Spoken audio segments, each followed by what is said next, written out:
Let's go right to the phone lines. A lot of you hanging on. The number to dial, 888-ASK-HANK, numerically 888-275-4265. Richard first in Atlanta, Georgia, listening on the web. Hi, Richard. Hi, Hank. Thank you for having me on your show, and I have a question for you. Okay. The story about Satan being thrown out of heaven is a professor that claims there's no definitive answer where he came from, the origin of Satan. He gives several references, and I know there are a lot of professors you question, their profession and everything. But this was aired on Bible Study Fellowship, a very conservative Bible study program I'm involved in, and so I tend to think what he says has some merit. And I just wondered what you thought of it. He gave various references, and I didn't write down all the reasons why, but he said they really didn't definitively say he came from heaven. Yeah, well, there are a number of passages in Scripture that I think are instructive in this regard, and I always think of Ezekiel 28 as being sort of the definitive passage. There's also another passage, it's Isaiah 14. I always remember that because 14 and 14 is 28.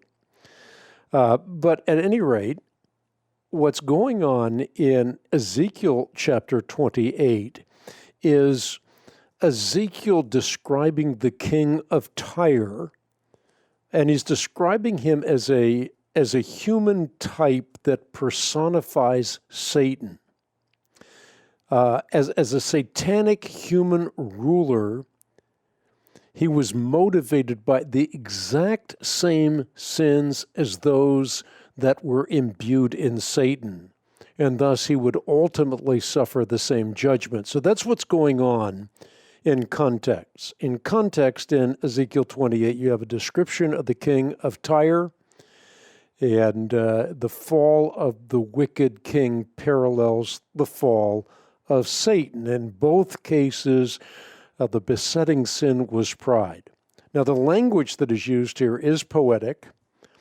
Obviously, the king of Tyre was not literally in Eden like Satan was. He was not an anointed cherub like Satan was, and he was not on the holy mountain of God. But let me read the passage. I've just turned to it. The passage says, and again, the context has to do with Tyre and the king of Tyre. You were anointed as a guardian cherub, for I ordained you. You were on the holy mount of God.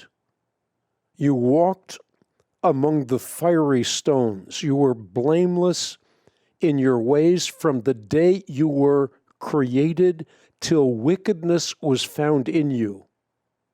Through your widespread trade, you were filled with violence and you sinned. When you get finished reading the parallels, you see that, again, the king of Tyre is being contrasted with Satan, and the fall of Tyre will be, in that sense, like the fall of Satan from heaven. Now, if you go to Isaiah chapter 14, you see the same thing, only in view here in context, you have the king of Babylon. And again, you have how you have fallen from heaven, O morning star, son of the dawn. You've been cast down to the earth. You who once laid low the nations, you said in your heart, I will ascend to heaven. I will raise my throne above the stars of God. I will sit enthroned on the mount of assembly on the utmost heights of the sacred mountain. I will ascend above the tops of the clouds. I will make myself like the Most High.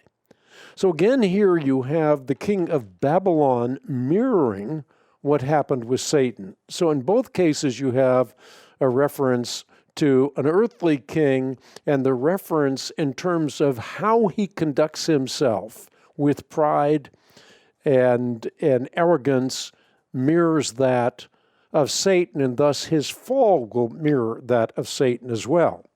And of course, Jesus refers to the fall of Satan in Luke chapter 10, where Jesus said, I saw Satan fall like lightning from heaven.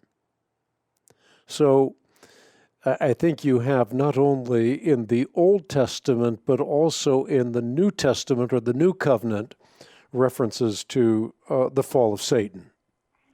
You know, I didn't write down what he said about Luke 10, 17, 15, 18, but he was saying this still, even though it was a reference falling from heaven, he was saying this was in context of other things going on in that same chapter of Luke, and not specifically that he was, Well, there are other things going on in context, just as there are other things going on in Isaiah 14 and Ezekiel 28. So there's no question about that. He's right in saying that, but this in no way undermines the fact that Satan fell from the presence of God. He was cast out of the presence of God. And that's the theological deduction that we get from all of this, right? We take Scripture, and from Scripture, we make theological deductions. But in Luke chapter 10, I saw Satan fall is describing an event that took place before the creation of the world. And 5 times Satan sets his will against God. And again, you see this, as I said, in the Old Testament, but you also see it in the New Testament, including in Revelation chapter 12. But again, falling from heaven, this is language that we don't read in a wooden literalistic sense, but rather we read in the sense in which it is intended. It's not as though he's taking this long fall from one place to another place, but he is being cast out from the presence of God. That's the ultimate fall. So when we talk about the fall of Adam, it doesn't mean he fell down and broke his leg. It means he fell out of God's goodness and grace, and he was deprived from ascending up the Edenic mountain to the tree of life.